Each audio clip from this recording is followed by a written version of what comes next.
Buenos días, hermanos. En primer lugar, quisiera dar gracias a Dios por las hermosas voces que nos acompañan en esta mañana, reconociendo su inmensa labor, su sacrificio y el hecho también de reconocer que una vez que son madres, pues lo van a hacer toda su vida, ¿no? Y siempre su hijito va a ser su hijito, ¿no? Agradezco la presencia de mi madre, de mi esposa y bueno, Dios les bendiga a todos, hermanos. Hoy día vamos a tener un tema bastante largo, 3 horas más o menos. Disculpen, bueno, en realidad me han dado 50 versículos, es todo el capítulo 7 de Lucas, pero vamos a hacerlo todo para la gloria del Señor. Voy a tratar de avanzar más o menos rápido y tratando siempre de sacarlo lo mejor, que nosotros podamos no solamente entender, sino poder aplicar la palabra de Dios a nuestra vida. Vamos a orar y pedir al Señor que nos guíe en esta mañana. Amado Señor Jesucristo, te alabamos, te adoramos, reconociéndote, reconociendo de ti, Señor, que eres nuestro gran Dios, nuestro gran Señor, y reconociendo la revelación tuya a través de tu palabra, Señor, en quien podemos confiar, en quien podemos realmente descansar, Señor. Pedimos que bendigas este tiempo y que realmente, Señor, puedas preparar nuestros corazones no solamente para escuchar tu voz, no escuchar a Willy Rubio, sino tu voz, Señor, y que también pueda no quedar ahí solamente en nuestro oído, sino que cale en nuestro corazón, en nuestra mente y en nuestra forma de vida, Señor. Te lo pedimos en el nombre de Jesús. Amén. Estamos en Lucas, el Evangelio de Lucas, un hermoso evangelio, en realidad muchísimo que aprender. Y para tener una idea, bueno, los capítulos 6 al 9 de Lucas representan una secuencia de muchos temas. El capítulo 6, los discípulos reciben una misión y se le entrega un mensaje. En el capítulo 7 vemos evidencias claras del poder de nuestro Señor Jesucristo, poder para sanar, poder para perdonar, que es justamente el tema de hoy, que es el pasaje que vamos a tocar. Luego en el capítulo 8 veremos los discípulos que siguen y rechazan el mensaje a pesar de la evidencia del poder de Jesús. Y esa es una realidad también. Pero en esta mañana, hermanos, yo quisiera enfocar en una cosa. Tengamos fe verdadera. Vivimos hoy en un mundo caído, lleno de dolor. En realidad no me gusta casi prender la televisión, pero no hace falta prender la tele, es suficiente con ver el celular y todas las noticias que nos llegan, ¿no? Las guerras, es triste lo que pasa en Ucrania, es triste que después de toda la masacre vivida en el Holocausto, en la Segunda Guerra Mundial, todavía haya personas que todavía están pensando en la guerra, están pensando en territorios y cosas por el estilo. Es triste ver cómo la ideología de género empieza a calar y a entrar cada vez más y más en nuestra sociedad. Disney ya nos escapa. Ahora las películas, incluso de niños, ya nos muestran en realidad cosas que no debería pasar. Vemos noticias de violaciones, de asesinatos, triste lo que ha pasado en Chiclayo. Y eso no solamente pasa en Chiclayo, no pasa en todas partes en realidad. Uno que otro sale a la luz, pero todo esto, hermanos, es porque estamos y vivimos en un mundo caído. Un mundo donde los valores comienzan a perderse, donde lo malo se ve bueno y lo bueno malo. En la política ya nadie tiene palabra en la política, ¿no? Antes un político decía una cosa, bueno, aunque esté equivocado, ahí se mantenía en lo que decía, ¿no? Ahora no, ahora dicen una cosa simplemente para conseguir votos, después cambian y después recambian de nuevo. Y les dicen, pero tú has dicho tal cosa. No, yo no he dicho, o no como si no hubiera pasado, ¿no? Pero es triste, hermanos, porque todo pasa, porque vivimos en un mundo caído. Y la causa de todo esto, definitivamente, es el pecado. Estoy también consciente, hermanos, que en realidad nuestra era no es muy diferente a las pasadas. De repente algunos dicen, no, eso no pasaba en mi tiempo, de repente hace años era... No, en realidad siempre ha habido. ¿Por qué? Porque el pecado, desde que entró en el mundo, ha hecho sus cosas.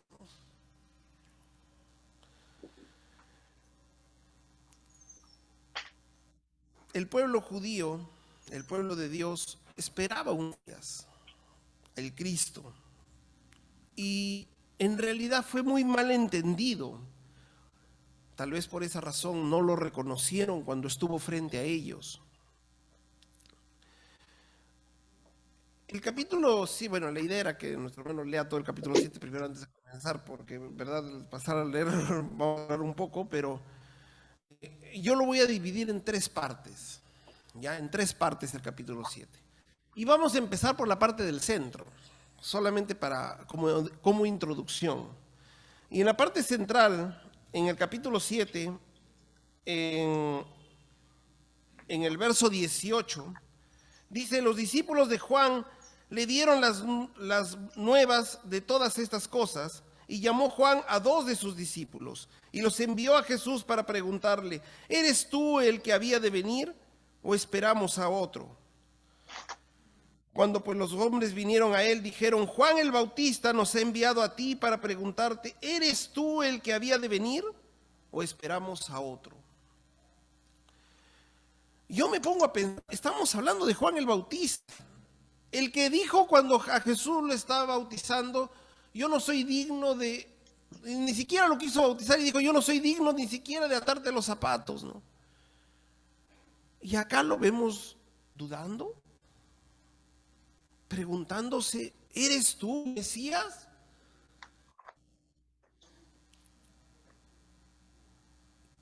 Poniéndonos a pensar en realidad en la situación, en lo que estaba pasando, es natural que haya dudas. Era muy natural en el caso de Juan. ¿Por qué? Porque ellos siempre habían visto un Mesías con poder y gran gloria. Y Juan en este momento está en la cárcel.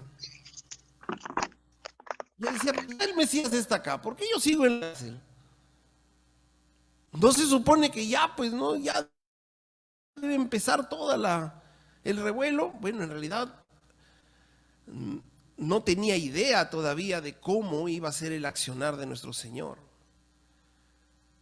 Pero nuestro Señor Jesucristo amorosamente y con mucha evidencia le contesta. Respondiendo Jesús, verso 22. Bueno, el verso 21. En esa misma hora sanó a muchos de enfermedades y plagas y de espíritus malos y de muchos ciegos les dio la vista. Y respondiendo Jesús les dijo, id, haced saber a Juan lo que habéis visto y oído. Los ciegos ven, los cojos andan, los leprosos son limpiados, los sordos oyen, los muertos son resucitados y a los pobres es anunciado el evangelio. Nuestro Señor Jesucristo pone su carta de presentación.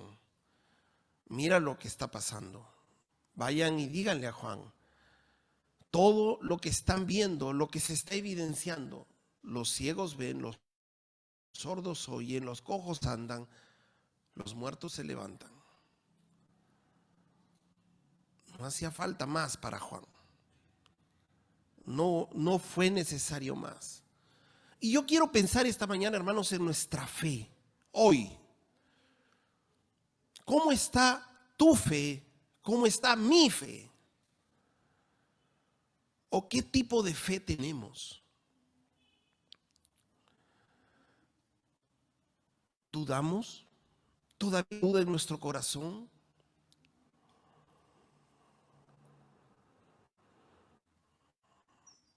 ¿Dudas aún?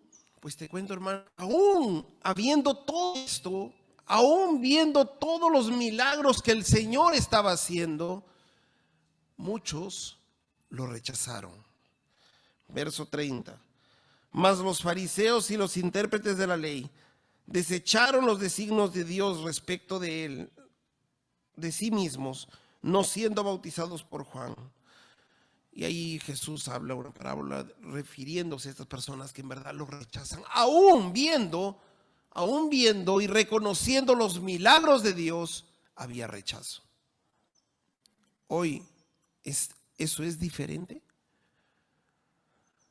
En esta sala, hermanos, yo soy consciente que hay muchos hermanos que tienen y profesan una fe verdadera, pero también soy consciente que tal vez la mayoría no lo hace.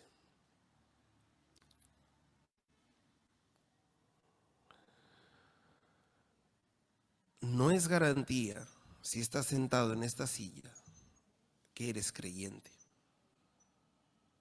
¿O piensas que sí?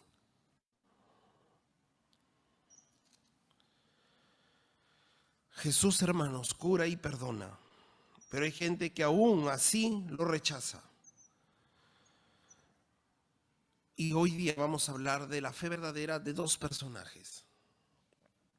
Básicamente de dos personajes, con lo cual vamos a entender cómo es la fe verdadera y cómo debe ser nuestra fe verdadera, o qué evidencias hay para decir que yo tengo fe verdadera. Vemos primero el caso de el centurión. Ahora sí regresamos al capítulo 7, verso 1, y sí le voy a dar lectura a este pasaje. Dice así: Jesús sana al siervo de un centurión. Después que hubo tenido todas sus palabras al pueblo que le oía, entró en Capernaum. Y el siervo centurión, a quien éste quería mucho, estaba enfermo y a punto de morir. Cuando el centurión oyó hablar de Jesús, le envió unos ancianos de los judíos rogándole que viniese y sanase a su siervo. Y ellos vinieron a Jesús y le rogaron con solicitud, diciéndole: es digno de que le concedas esto, porque ama nuestra nación y nos edificó una sinagoga. Y Jesús fue con ellos, pero cuando ya no estaban lejos de la casa, el centurión envió a él unos amigos diciéndole: Señor, no te molestes, porque no soy digno de que entres bajo mi techo. Por lo que ni aún me tuve por digno de venir a ti, pero di la palabra y mi siervo será sano. Porque también yo soy hombre puesto bajo autoridad y tengo soldados bajo mis órdenes, y tengo a ve y va, viene, y a mi siervo hace esto y lo hace. Al oír esto, Jesús se maravilló de él y volviéndose dijo a la gente que le seguía: os digo que ni aún en Israel he hallado tanta fe. Y al regresar a casa, a los que habían sido enviados hallaron sano al siervo que había estado enfermo.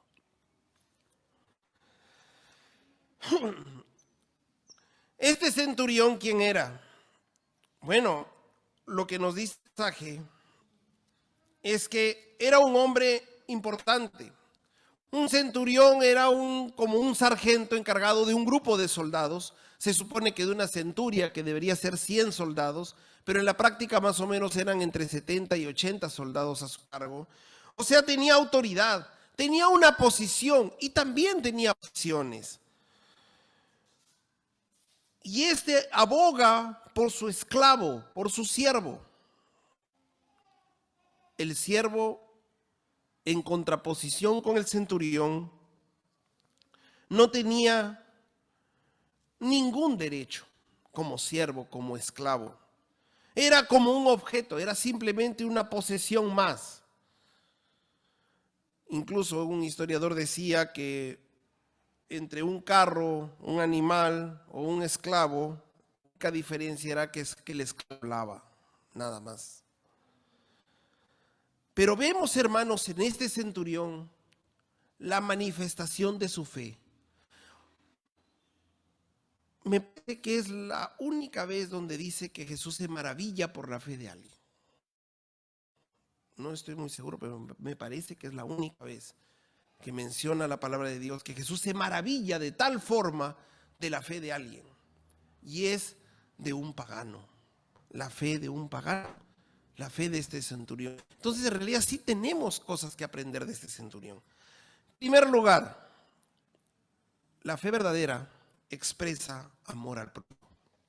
Verso 2, vemos el siervo de un centurión a quien éste quería mucho, estaba enfermo y a punto de morir.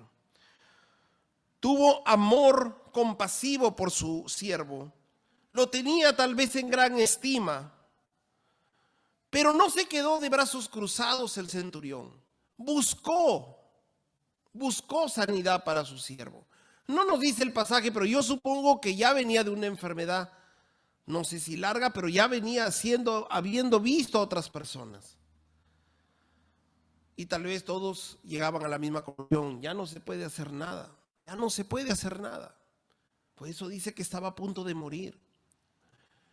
Sin embargo, este centurión aparentemente sí tenía cierto conocimiento de Dios, puesto que los ancianos dicen que amaba a su gente, ¿no? Incluso que les había edificado una sinagoga, conocimiento, y de hecho que había escuchado ya de Jesús.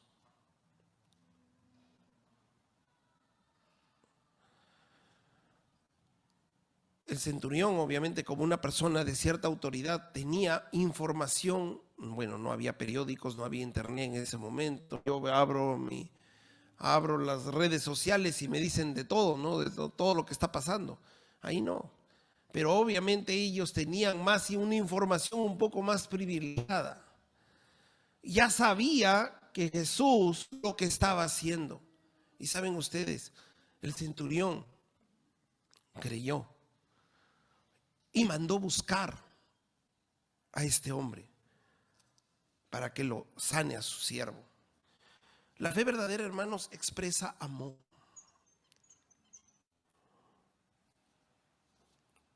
Sin amor, yo dudo mucho que haya fe verdadera en tu vida. En segundo lugar, la fe verdadera reconoce su situación frente a Dios. La fe verdadera te da una correcta apreciación de ti mismo.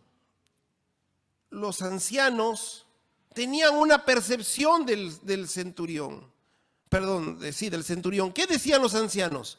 Él es digno, porque mira lo que ha hecho. Bueno, si le preguntan a mi mamá qué piensan, les aseguro que les va a llenar de flores. Porque una cosa es la apreciación que las otras personas tienen sobre ti. Y otra muy diferente es la apreciación que tú tienes de ti mismo.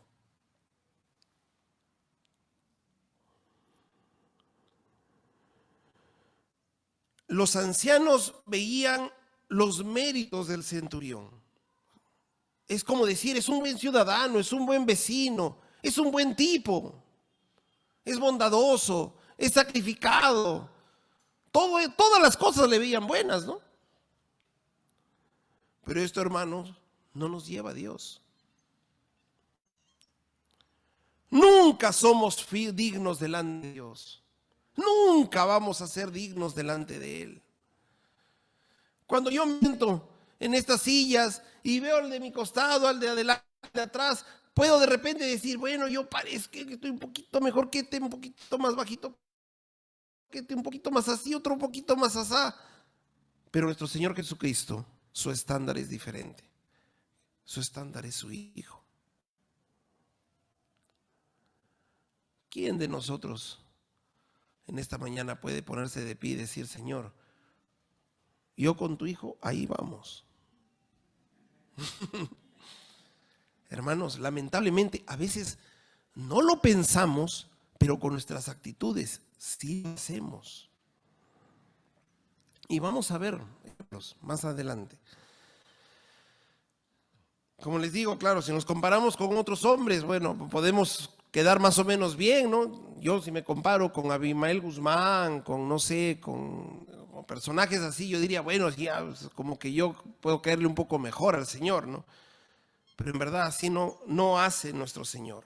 Pero ¿qué dice el centurión de sí mismo? Mira lo que dice el centurión de sí mismo. Versos 6, B y 7. Dice, Señor, no te molestes, pues no soy digno de que entres bajo mi techo, por lo que ni aún me tuve por digno de venir a ti, pero di la palabra y mi siervo será sano. No soy digno. Hermanos, la fe verdadera te hace reconocer tu indignidad frente a Dios. Te hace dejar de ver los errores de tu hermano del costado para que enfocarte en ti mismo.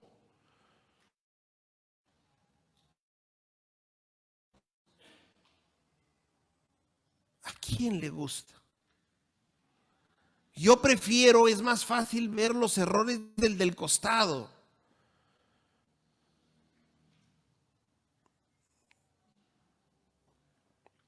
Pero la fe verdadera, hermanos, nos hace ver lo que nosotros somos. Delante de Dios no somos dignos. Y esto, hermanos, es indispensable para poder llegar a los pies de Cristo.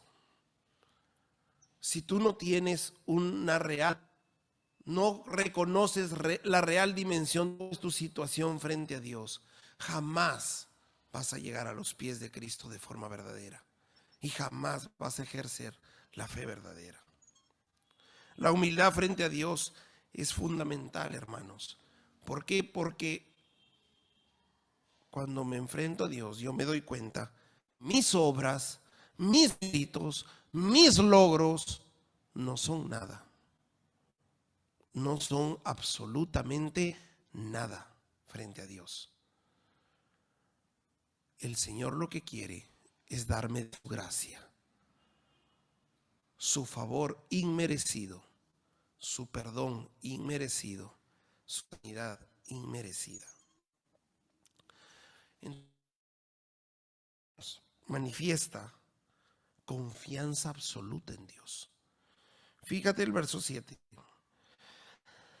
Por lo que ni aún me tuve por digno de venir a ti, pero di la palabra y mi siervo será sano.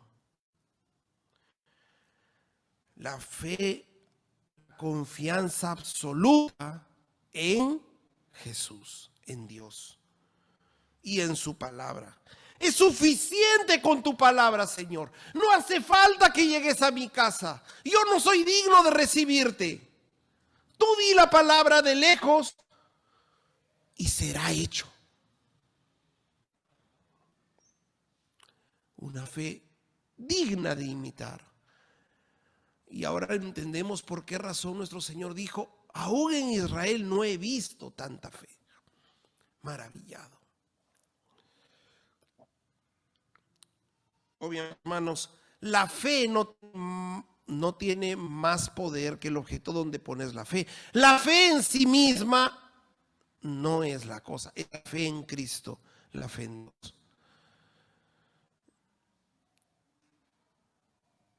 Yo escuché un ejemplo más o menos así, decía, bueno, ¿qué pasa si tu hijo está enfermo? Tú tienes una pastilla que lo va a sanar en una mano y tienes en la otra mano una pastilla que es veneno. Dos son igualitas y se te caen al suelo. Tú vas a agarrar una y vas a decir, bueno, yo tengo fe que esta pastilla lo va a sanar y le das. ¿Lo harías? Es 50-50, ¿no? Yo lo boto y me voy y compro otra, ¿no? Pero si yo tengo mucha fe en esa pastilla, se transforma en la buena, ¿no? Así no funciona. Definitivamente no funciona. Hermanos, la fe no tiene más poder que el objeto en el que colocas tu fe. La fe verdadera es una fe enfocada en Cristo, en Dios. Ahí está la fe verdadera. No está la fe verdadera en la iglesia, no está la fe verdadera en un pastor, no está la fe verdadera en un objeto, en una imagen, en una, yo qué sé. La fe verdadera, la fe que salva es la fe puesta en Cristo. Amén.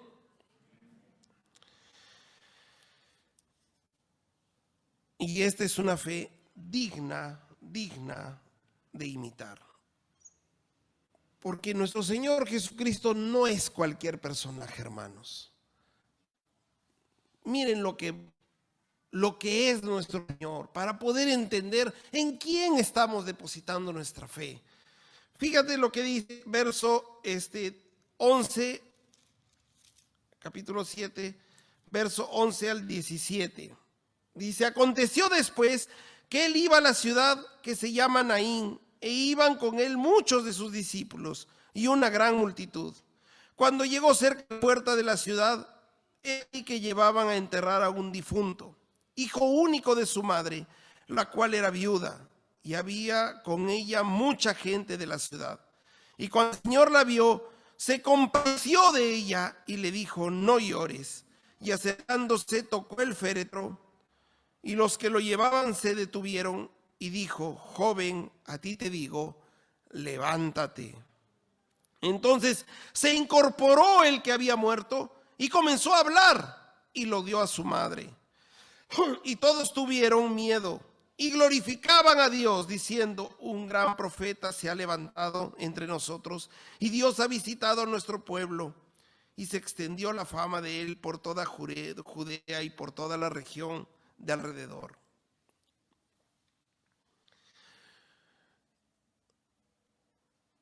No hay otro más triste que la muerte. En el hospital, hermanos, en emergencia tenemos una unidad que se llama Trauma Shock. En la unidad de Trauma Shock se colocan los pacientes que llegan graves, que están muriendo. Entonces, cuando llega un paciente grave, se ingresa a la unidad de Trauma Shock y se presiona un botoncito, y el botón suena una sirena y todo el mundo viene. Vienen las enfermeras, le ponen vía, vienen los técnicos, le sacan la ropa, vienen, le colocan los monitores, vienen los médicos, comienzan a ver, a recetar y todo, y comienza todo el movimiento. Si necesitan hacer masaje cardíaco, se le hace su reanimación y toda la cosa. Todo eso se pasa en cuestión de segundos. Rápido, todo es rápido. Bueno, o debería ser rápido por lo menos. Pero muchas veces llega al hospital ya no una persona a punto de morir, ya llega cadáver. A veces en el taxi vamos a verlo y ya no tiene signos vitales. Se ingresa a la unidad, pero ya nadie hace nada. Nadie se mueve, nadie corre, nadie jala, nadie pone nada, nadie le pone monitores, porque ya está muerto.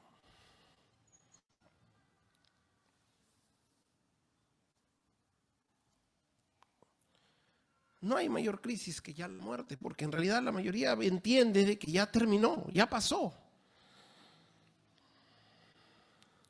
Todo como fúnebre es triste, pero este en particular es desgarrador, porque no ha fallecido una persona pues de 100 años, de 120, de 90, yo qué sé.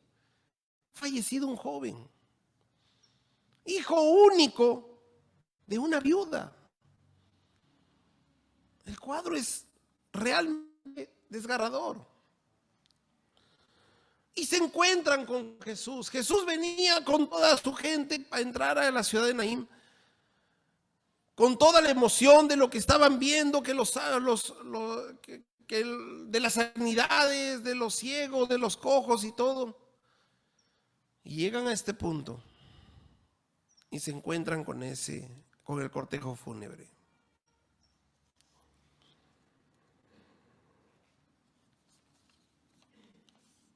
Sí entendemos que la muerte es por causa del pecado, ¿no?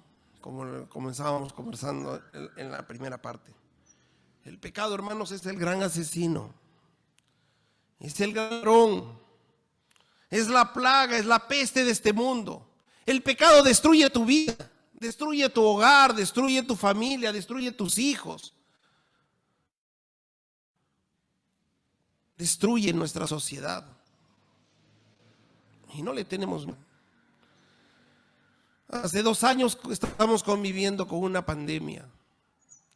¿Cuántos le han tenido terror al COVID? Le hemos tenido terror al COVID. ¿Cuántos le hemos tenido terror al COVID? ¿Cuántos nos hemos guardado en nuestra casa para no salir, para no contagiarnos? Porque el COVID nos llevaba nuestra vida, nuestro cuerpo. o por lo menos de los más susceptibles, nuestros padres, nuestros abuelos. Pero hermanos, el pecado no solo mata el cuerpo, te mata espiritualmente. ¿Cuántos estamos corriéndonos del pecado?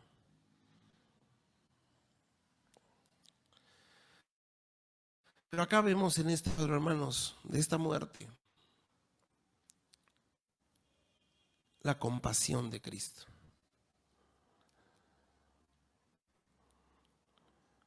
Conmovido tal vez por la situación, movido al ver todo el cuadro, la viuda, nuestro Señor es Dios omnisciente. Sabía la desesperanza de esa mujer. Perecía la fuente de su sostén, de su protección. Pero el Señor lo movió. El dolor tal vez de la mujer, no lo sé, hermanos. No menciona que nadie se acercó a decirle: Señor, hay un muerto, ven, resucítalo. Tampoco menciona que la mujer tenía fe. Simplemente el Señor lo hizo porque lo quiso hacer. Porque se compadeció. Donde no hay esperanza, hermanos, Jesús te da esperanza. En la situación más terrible que tal vez estás viviendo hoy, sí hay luz de esperanza. Pero esa luz de esperanza no se llama Willy Rubio. No se llama centro bíblico. Esa luz de esperanza es nuestro Señor Jesucristo. Amén. Es tremendo. Le habló al cadáver. Bueno, yo he escuchado que hay personas que hablan a los cadáveres, pero el Señor no solamente le habla con autoridad. Acercándose tocó el féretro y los que lo llevaban se detuvieron y dijo: joven, a ti te digo, levántate. Y se levantó.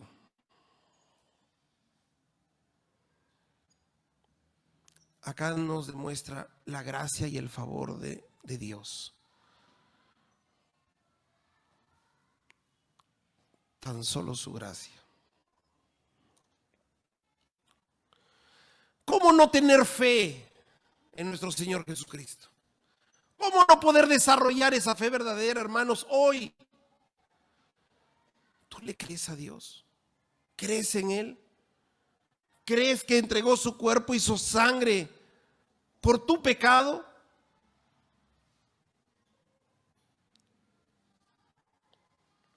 Seguimos aprendiendo de la fe verdadera, esta vez con el último cuadro ya que vamos a tocar, es con la mujer pecadora.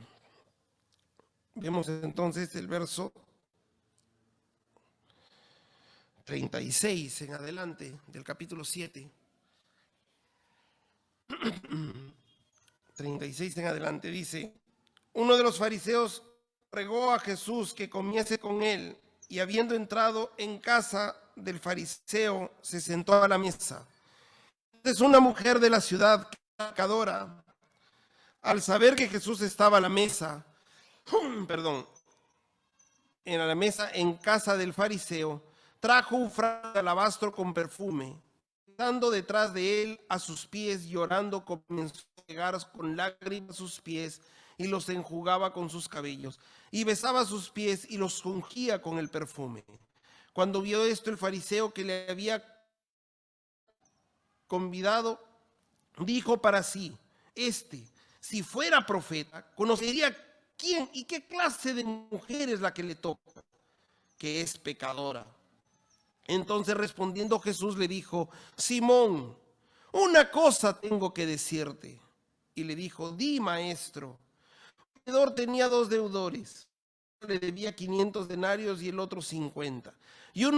Y no teniendo ellos con qué pagar, perdonó a ambos. Di pues, de ellos le amará más? Respondió Simón, dijo, pienso que aquel a quien más perdonó. Y él le dijo, rectamente has juzgado. Y vuelto a la mujer, dijo a Simón, ¿ves a esta mujer?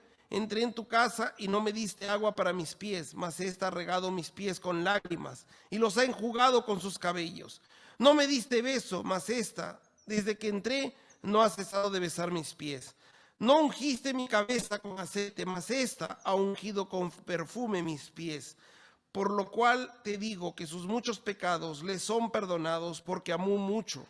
Mas aquel a quien se le perdona poco, poco ama. Y a ella le dijo, tus pecados te son perdonados. Y los que estaban juntamente sentados a la mesa comenzaron a decir entre sí, ¿quién es este que también perdona pecados? Pero él le dijo a la mujer, tu fe te ha salvado, ve en paz. La fe verdadera de esta mujer, fe también digna de imitar. Características, prácticamente las mismas que la del centurión. En primer lugar, vamos a ver que muchas veces cuando predicamos el evangelio, hermanos, encontramos diferente tipo de personas. Encontramos las personas que te escuchan con total indiferencia, o sea, les llega lo que le dices. Hay otros que te escuchan más atentamente. Hay algunos que muestran mucho interés y hay otros que te responden con mucha hostilidad, con mucha rudeza. Incluso te hacen callar en plano, en prima, ¿no? Como dicen. Hay los que se creen tan buenos, decentes, que presumen que no necesitan lo que el evangelio ofrece.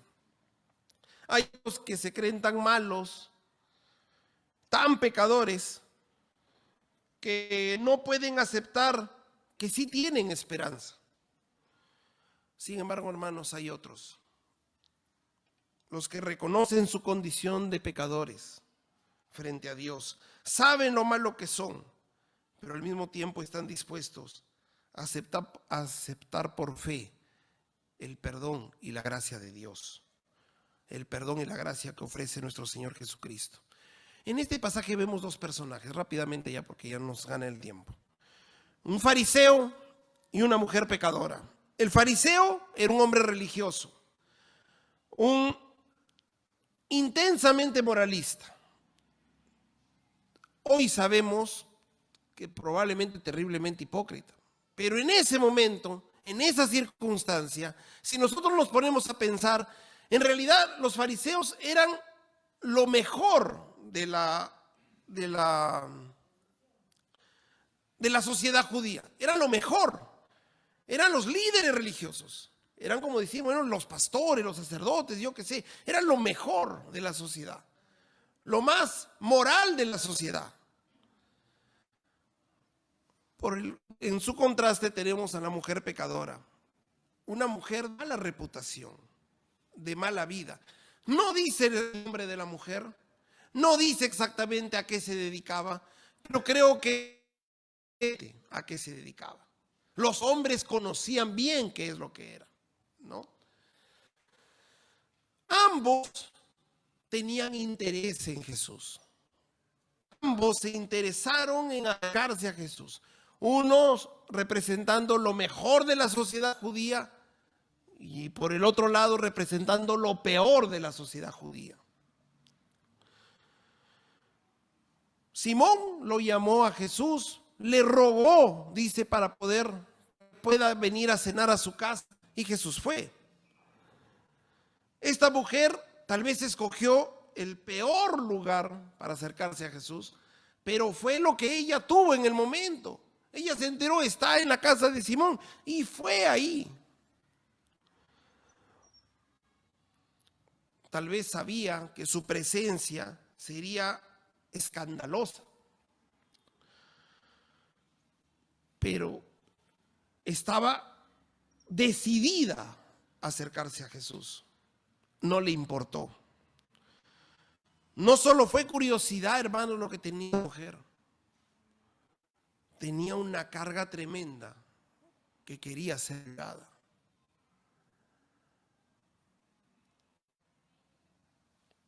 ella buscaba alivio para su alma. Y ahora sí vamos a ver la fe verdadera de esta mujer, cómo se expresa. En primer lugar, igual que la del centurión, la fe verdadera, hermanos, expresa amor. Esta mujer vino y le derramó perfume a los pies de Jesús. Y lo besó y lo besó. Y lloraba a mares. No dijo una sola palabra. Y con sus cabellos iba secándolo. 2. Fe verdadera, hermanos, no se olviden, igual con el centurión, reconoce su situación frente a Dios.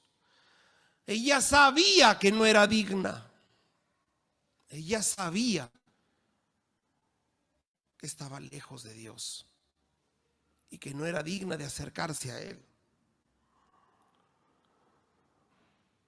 Hermanos, no basta tener interés para acercarse a Jesús. ¿Cuántos esta mañana vienen que tienen interés de escuchar, aprender algo? Pero ¿cuántos esta mañana están dispuestos a reconocer frente a Dios su indignidad y a reconocer frente a Dios su necesidad de su gracia y de su perdón? Simón, por el contrario, no tenía ni idea de lo mucho que necesitaba de Jesús. Simón se hubiese dado cuenta de su propia situación frente a Dios. ¿Qué es lo que Jesús le trata de mostrar en la parábola? Uno día 50 y el otro 500. Pero al final ninguno de los dos podía pagarle. Si Simón se hubiese dado cuenta realmente de que él tenía necesidad, tal vez no hubiese pasado lo que pasó. Tal vez Simón también se hubiese postrado a los pies de Cristo. Si hubiera sido consciente de su estado espiritual, del destino de su alma, Simón estaba tan cerca del infierno que esa mujer. Seamos honestos, pongámonos nosotros en ese lugar. Tenemos Simón, un hombre muy moralista, muy respetado, y tenemos esta mujer. ¿Con quién nos hubiésemos identificado? Con Simón, ¿no? Hubiésemos dicho que esta mujer, ¿cómo es posible? Oye, ¿quién la dejó entrar esta mujer? Sáquenla, por favor.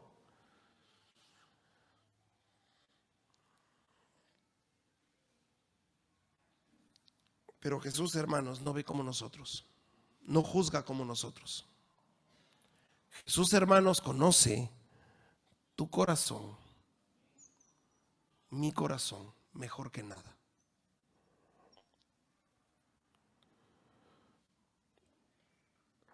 Jesús no solamente era profeta, era omnisciente. Jesús le dijo a Simón, Simón pensó, oye, si supiera este hombre qué tipo, qué clase de mujer es esta. Pero Jesús sí lo sabía. Pero Jesús sabía también lo que Simón era. Y Simón no se daba cuenta.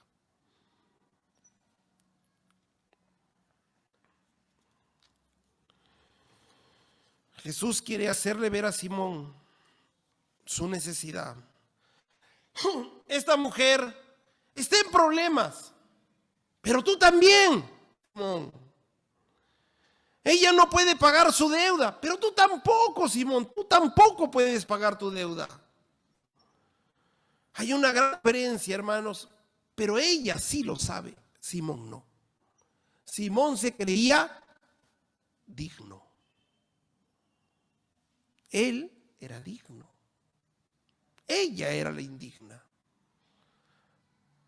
La mujer sabía que era indigna. El centurión sabía que era indigno. Esa fe verdadera, hermanos, es la fe digna de imitar. Amén.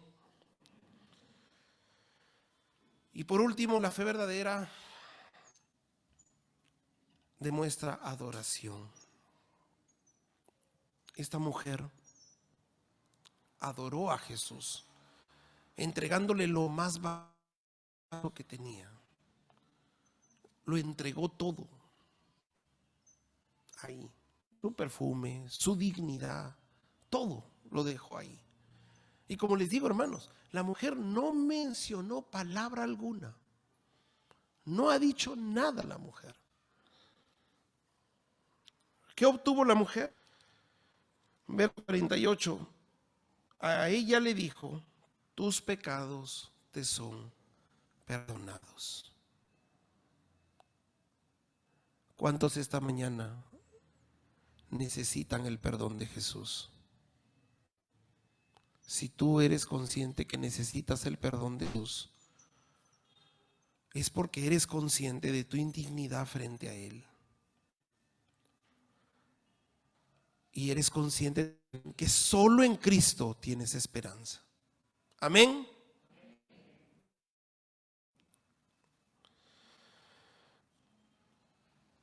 La salvación, hermanos, se recibe por medio de la fe. Esto no de vosotros, pues es un don de Dios, es un regalo de Dios. Pongámonos de pie. Vamos a orar.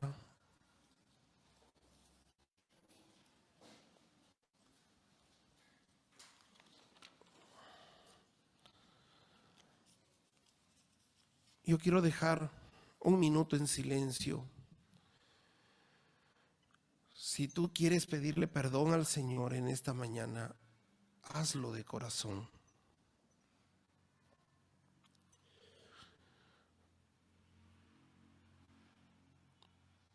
Sabes,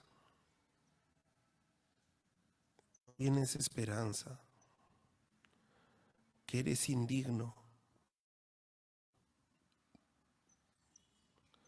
Pues hoy te digo que nuestro Señor Jesucristo fue el único digno y murió por ti y por mí en la cruz. Dejo un minuto, hermanos, para que cada uno que quiera pedir perdón lo haga.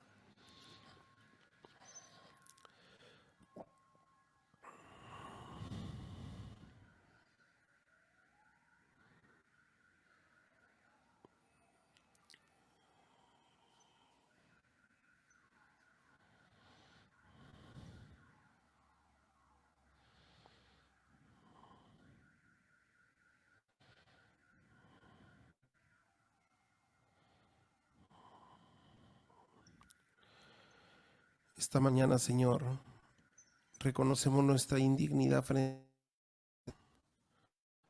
y reconocemos que tú eres la única fuente de salvación. Queremos tener nuestra fe como la de este centurión, nuestra fe como la de esta mujer.